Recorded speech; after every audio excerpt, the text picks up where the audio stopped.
Greetings, everyone. How are you? It is really hot today, so if you see me patting and melting, that's why the humidity levels are on a bajillion. We're talking like devil's crotch, steamy down here. Anywho, I digress. Today, I will be cleaning the 3 chairs I got from a estate sale that I decided I don't need to flip, they just need to be cleaned. And I have the perfect thing for that. My Bissell Little Green Machine. Yay! This thing comes in handy for cleaning up spots, stains, spills, pet accidents. If you have a cat or a dog, especially in the kitten puppy phase, this is really, really handy to have around. But yeah, today I'm just going to keep it really simple, do a once over on these 3 chairs that I have.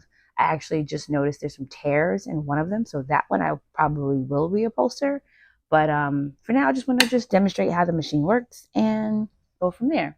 I will be using the included Bissell Pro Oxy Spot and Stain, which instantly removes stains. We'll see how this works out. So I'm going to go ahead and fill this up and get started.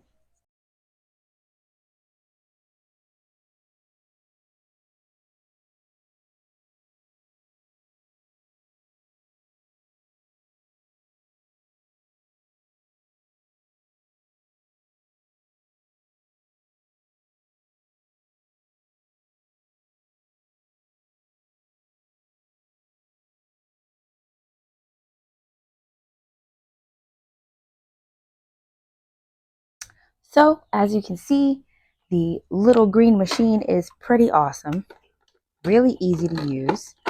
Now I'm going to do some cleaning. Well, let me show you all the gunk that we got out of those chairs.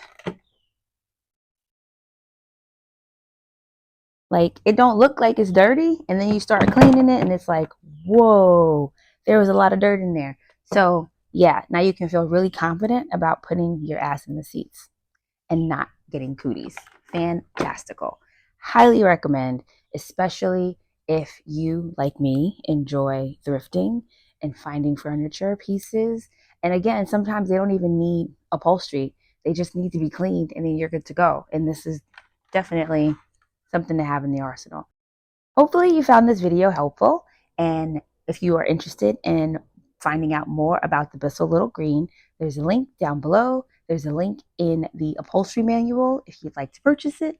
And yes, again, 10 out of 10, highly recommend. You may have noticed some tears in one of the chairs. I plan to repair that. I was going to reupholster all of them, but because I love the color, it matches the brand, I'm going to use them as my waiting room chairs. Waiting room as in the corner of the workshop. Anywho, the tears should be fairly easy to fix. I have a few ideas and some techniques that I'd like to try, so I'll be sure to make a video. Make sure you like, follow, subscribe, and share. And yeah, let me know your thoughts. And thank you all for watching. Have a great day.